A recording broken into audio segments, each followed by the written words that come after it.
केंद्र सरकार में हमारा जो बकाया है 1,36,000 करोड़ रुपया केंद्रीय सरकारी उपक्रमों पर है,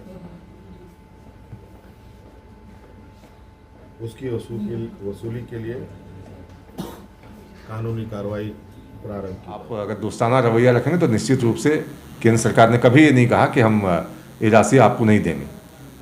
तो जब केंद्र सरकार ने मना ही नहीं किया है तो फिर किस बात की आप धमकी दे रहे हैं कि हम विधिक कार्य। चौथी बार सीएम बनते ही हेमंत सोरेन एक्शन मोड में।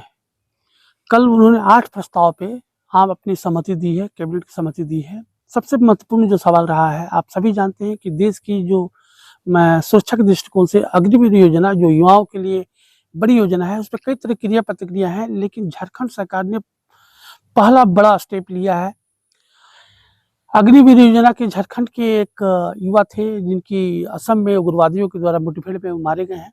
उनके परिवारों को, उनके आश्रितों को 10 लाख रुपया और एक को नौकरी देने का जो प्रॉमिस हेमंत सोरेन सरकार ने किया था, उसको कल अमली जामा पहना दिया। पहला एक ऐसा प्रदेश होगा झारखंड जहां कैबिनेट के फर्स्ट मीटिंग में इतना बड़ा प्रस्ताव पारित हुआ है। दूसरी जो बड़ी जो बातें निकल के आई हैं, उसमें केंद्र सरकार का 1,36,000 करोड़ का जो बकाया राशि है, उस पे हेमंत सोरेन ने मीडिया के साथियों के साथ एक बड़ी स्टेटमेंट रिलीज की है। उन्होंने कहा है कि अगर केंद्र सरकार 1,36,000 करोड़ का बकाया नहीं देता है तो उनके ऊपर कानूनी कार्रवाई किया जाएगा। और तीसरा जो महत्वपूर्ण सवाल रहा है, आप सभी जानते हैं कि झारखंड विधानसभा के चुनाव में जो मैया सम्मान योजना थी, उसको लेके बड़ा ऐलान उन्होंने किया है कि 1,000 रुपया जो पहले मिलता था, दिसंबर से 25 रुपया देने का हेमंत सोरेन ने वादा किया था। उस वादे पे उन्होंने कहा कि इस पे आम सहमति बन गई है और दिसंबर महीना से, इस माह से जो उन्होंने 25 रुपये देने का जो वादा किया था, उसकी तारीख का भी ऐलान कर दिया है। तमाम सवालों पे मुख्यमंत्री हेमंत सोरेन ने क्या कुछ कहा, आइए सुनते हैं। तमाम बातों पे केंद्र सरकार के ऊपर जब उन्होंने अटैक किया है, जब सवाल रखा है, तो इस पे भारतीय जनता पार्टी की भी अपनी एक प्रतिक्रिया आई है। तमाम सवालों को सुनते हैं कि सत्ता पक्ष का क्या कुछ सवाल रहा है और इस पे विपक्ष का क्या कुछ सवाल आया है। रांची से कैमरा सहयोगी राजा के साथ टॉक ऑफ भारत के लिए संजय ओझा। आप सबने देखा और आज के ऐतिहासिक दिन के गवाही बने।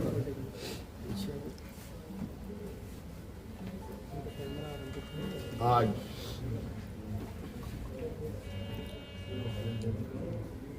भव्य शपथ ग्रहण के बाद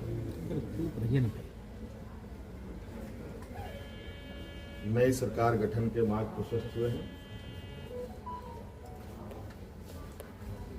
उसके पश्चात आज हम प्रोजेक्ट भवन में आए हैं और बहुत सारे बिंदुओं के साथ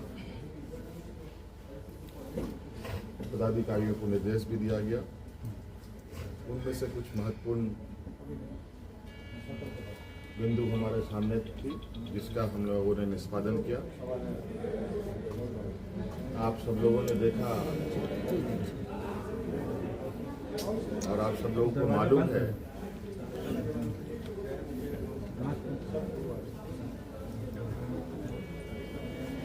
केंद्र सरकार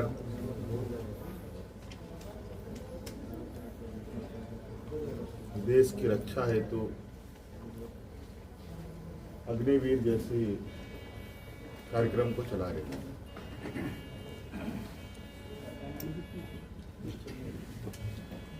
उस विषय को लेकर कई सवाल हैं, नौजवानों के भविष्य को लेकर,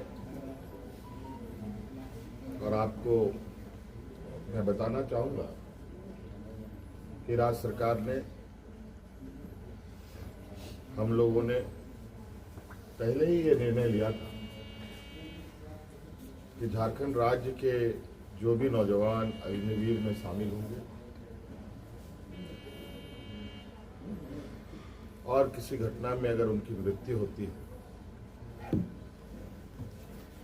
तो उनके पूरे परिवारों के साथ, परिवारजनों के साथ राज्य सरकार खड़ी रहेगी और राज्य पुलिस कर्मियों को जो राज्य की किसी घटना में मृत्यु होने पर जो सहायता सहयोग सरकार देती है, वही सहयोग अग्निवीर के परिजनों को भी दे होगा। आपको मालूम है कि अभी कुछ दिन पहले ही असम के सीमावर्ती क्षेत्र में उग्रवादी घटना में 21 या 22 तारीख का दिन है, जहां झारखंड का एक नौजवान चंदन क्यारी, बोकारो जिले का एक क्षेत्र है, वहाँ का एक नौजवान अर्जुन महतो जो वीर गति को प्राप्त हुआ, उनको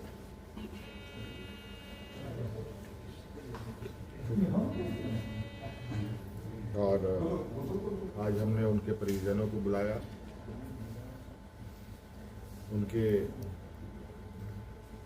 भाई को हम लोगों ने एक नियुक्ति पत्र दिया और 10 लाख रुपए अनुदान भी उन्हें उपलब्ध कराया गया और उनके भाई बलराम महतो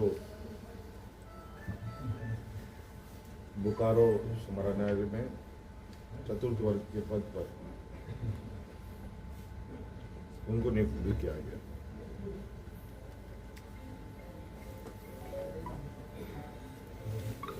लगभग मुझे लगता है इस घटना को हुए हफ्ता दिन हुआ होगा और हमारी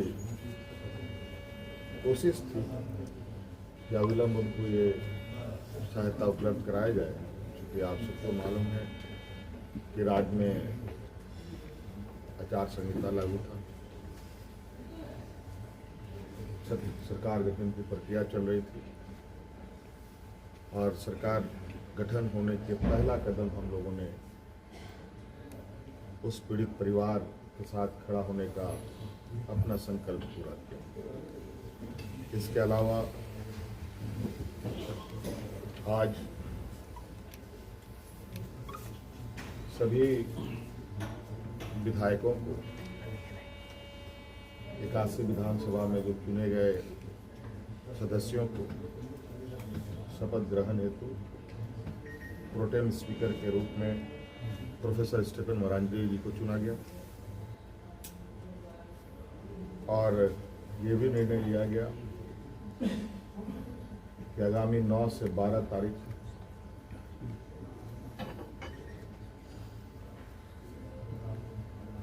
सरकार का प्रथम सत्र आहूत होगा और ये भी निर्देशित किया गया कि जो हमने निर्णय लिया था कि मैया सम्मान योजना के तहत दिसंबर माह से महिलाओं के खाते में 2500 रुपये देने का, उसे भुगतान किया जाएगा प्रति माह। केंद्र सरकार में हमारा जो बकाया है 1,36,000 करोड़ रुपया,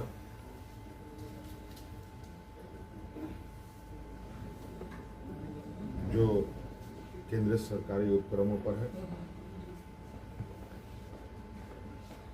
उसकी वसूली के लिए कानूनी कार्रवाई प्रारंभ की जाएगी।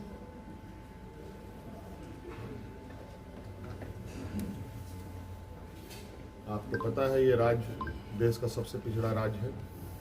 करोड़ को लेकर विधिक कार्रवाई की बात कही, क्या सही से मानते हैं? देखिए, बतौर मुख्यमंत्री उनको ही पता है कि सुप्रीम कोर्ट का इस मामले में निर्देश क्या है। स्पष्ट कहा गया है कि केंद्र सरकार और राज्य सरकार मिलकर कमेटी बनाए और किस तरह से भुगतान होना है इतनी बड़ी राशि का, उस पर एसओपी तैयार किया जाए। लेकिन सिर्फ अपने लोगों को खुश करने के लिए या फिर वो चीज़ों को नहीं समझ रहे हैं और इस तरह से बरगलाने की कोशिश की जा रही है, तो विधिक कार्रवाई की जो बात कही जा रही है, मैं समझता हूँ कि वो चीज़ों को सुलझाने की बजाय उलझाने की बात कर रहे हैं, क्योंकि केंद्र के साथ टकराव से कोई समाधान नहीं निकलना है। आप अगर दोस्ताना रवैया रखेंगे तो निश्चित रूप से केंद्र सरकार ने कभी ये नहीं कहा कि हम ये राशि आपको नहीं देंगे। तो जब केंद्र सरकार ने मना ही नहीं किया है तो फिर किस बात की आप धमकी दे रहे हैं कि हम विधिक कार्रवाई करेंगे? एक बार बातचीत तो कीजिए, समाधान निकालने की दिशा में आप प्रयास कीजिए, चूँकि आपने कभी नहीं किया। जब शिबू सोरेन देश में कोयला मंत्री हुआ करते थे, कांग्रेस की सरकार थी, एक इंस्टेंस दिखा दिया जाए कि शिबू सोरेन ने कोई पत्राचार भी किया हो इस राशि को वापस लाने के लिए। और ये कोई बकाया पिछले 10 वर्षों का नहीं है जब से नरेंद्र मोदी सरकार में आया है। तो सिर्फ इस तरह को, इस प्रकरण को इस तरह से लोगों के बीच ले जाने की कोशिश की जाती है कि नरेंद्र मोदी की सरकार ने 1,36,000 करोड़ रोक के रखा है। अरे कभी बताओ तो हिम्मत करके, हेमंत है तो हिम्मत है का नारा लगाने वाले कभी बताएं तो कि ये राशि कितने सालों का बकाया है। कांग्रेस की सरकारों से आप अपने पर्सनल अकाउंट में पैसे लेते रहे, लेकिन राज्य के अकाउंट में पैसा आए कि नहीं आए इसकी चिंता आपने कभी नहीं की। एक दूसरा सवाल